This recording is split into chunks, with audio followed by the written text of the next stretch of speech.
Hello hi friends, welcome to my world my kitchen. ఈరోజు recipe వచ్చేసి coconut barfi అండి. పచ్చి కొబ్బరితోటి మనం బర్ఫీ ప్రిపేర్ చేసుకుంటున్నాం. నేను చెప్పినట్టు జస్ట్ ఒక్క స్పూన్ యాడ్ చేసామంటే మన స్వీట్ అమృతాన్నే మించేస్తుందండి. అంత టేస్టీగా ఉంటుంది. మనం బయటకి ఎక్కడికి వెళ్ళి కొనుక్కోవాల్సిన అవసరమే ఉండదు. ఎలా ప్రిపేర్ చేయాలో చూసేద్దాం పదండి. వీడియో కానీ నచ్చిందా లైక్ చేయండి, షేర్ చేయండి, సబ్స్క్రైబ్ చేసుకోండి. ముందుగా నేను ఇలా పచ్చి కొబ్బరి చిప్పల్ని తీసుకుంటున్నానండి. ఒక 2-3 చిప్పల్ని తీసుకున్నాను. వెనక వైపు ఉన్న బ్లాక్ పార్ట్ ఉంటుంది కదా, ఈ బ్లాక్ పార్ట్ అంతా ఇలా నీట్గా అంతా తీసేసుకోవాలండి.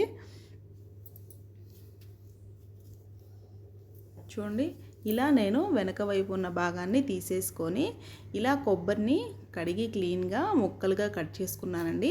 ఈ ముక్కలన్నీ మిక్సీ జార్లో వేసుకొని మెత్తని పేస్ట్ లాగా చేసుకోవాలి.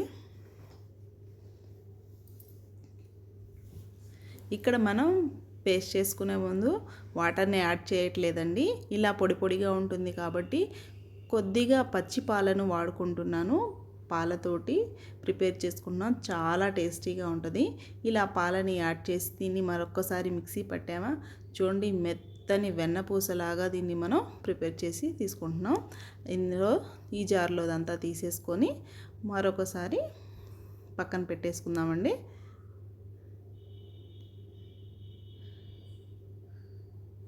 ఇదంతా ఇలా ఒక పక్కన పెట్టేసుకొని మిగిలిన ముక్కల్ని కూడా మరొకసారి జార్లో వేసేసుకొని ఆ మిగిలిన పాలను కూడా వేసుకొని మెత్తని పేస్ట్ లాగా ప్రిపేర్ చేసుకున్నాను.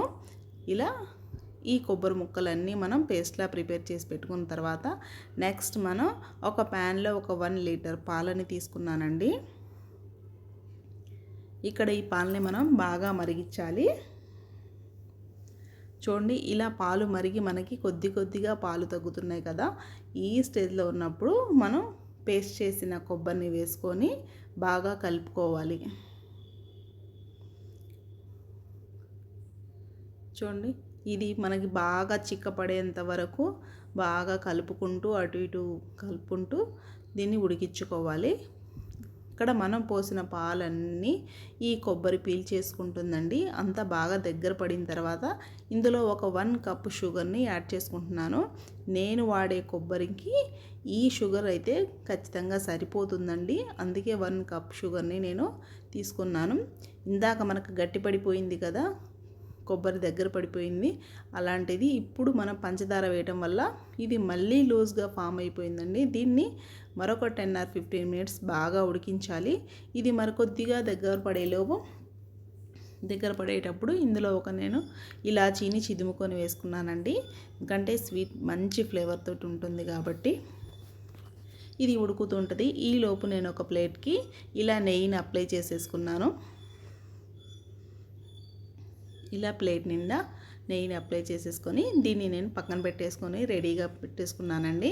చూడండి, ఇక్కడ మనం ఈ బర్ఫీలో ఎక్కడ నెయ్యి కానీ ఆయిల్ కానీ ఏది యూస్ చేయట్లేదండి. ఎందుకంటే ఆల్రెడీ మనకి కొబ్బరిలో ఉండిపోతుంది కాబట్టి మంచి ఫ్లేవర్గా రెడీ అవుతుంది ఇది. అలాగే ఇప్పుడు ఇది మరికొంత టేస్టీగా రావాలి అంటే ఖచ్చితంగా ఒక 1 స్పూన్ మనం మిల్క్ మేడ్ని యూస్ చేసుకోవాలండి. ఇది వేయడం వల్ల ఈ బర్ఫీ మరింత టేస్టీగా అమృతంలా రెడీ అవుతుందండి. అంత టేస్టీగా ఉంటుంది. మీరు ఒక్కసారి ఇలా ట్రై చేయండి, ఖచ్చితంగా చాలా బాగుంటుందండి టేస్ట్ అయితే.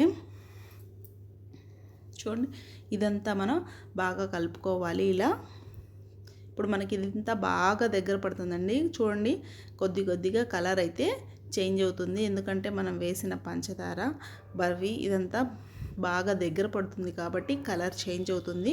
మనకి ఇలా కలర్ చేంజ్ అవటం వల్ల టేస్ట్ చాలా బాగుంటుంది. ఇది మనకి దగ్గర పడిందా లేదా అంటే ఇలా కొద్దిగా తీసుకొని ఉండలాగా చుట్టుకొని చూసామనుకోండి, ఉండలా ఫామ్ అయిందా, ఖచ్చితంగా మనకి బర్ఫీకి కరెక్ట్గా కన్సిస్టెన్సీ రెడీ అయినట్టేనండి. చూడండి, ఇలా మనకి బాగా దగ్గర పడేంత వరకు దీన్ని మనం ఉడికించుకోవాలి. ఇలా బాగా దగ్గరగా ఉడికిన తర్వాత గ్యాస్ కట్టేసి ఇందాక మనం నెయ్యి రాసిన ప్లేట్లోకి తీసేసుకోవాలి. చూడండి ఇలా అంతా ప్లేట్లో వేసేసుకొని దీన్ని బాగా నేను స్ప్రెడ్ చేసుకుంటున్నానండి ప్లేట్ నిండా వచ్చేంత వరకు. ఇలా స్పూన్ తోటి పల్చగా చేసేసుకొని దీన్ని నేను ఒక గంట సేపు వదిలేసామనుకోండి గట్టిపడిపోతుందండి. ఆ తర్వాత దీన్ని ఇలా చాకుతోటి ముక్కలుగా కరెక్ట్ ఏ సైజ్ కావాలో ఆ సైజ్ పీసెస్ కానీ మనం కట్ చేసుకోవాలి. అంతేనండి, మన కోకోనట్ బర్ఫీ రెడీ అయిపోయినట్టే. ఈ టేస్ట్ మాత్రం అమృతాన్ని మించిపోతుందండి. మీరు ఒకసారి ఖచ్చితంగా ట్రై చేయండి. చూడండి ఎంత పర్ఫెక్ట్గా కుదిరిందో బర్ఫీ, చాలా బాగుంటుంది. ట్రై చేయండి ఒక్కసారి. నచ్చితే లైక్ చేయండి, షేర్ చేయండి, సబ్స్క్రైబ్ చేసుకోండి. మరికొన్ని వీడియోస్ చూడాలంటే సబ్స్క్రైబ్ చేసుకోండి. Thank you for all.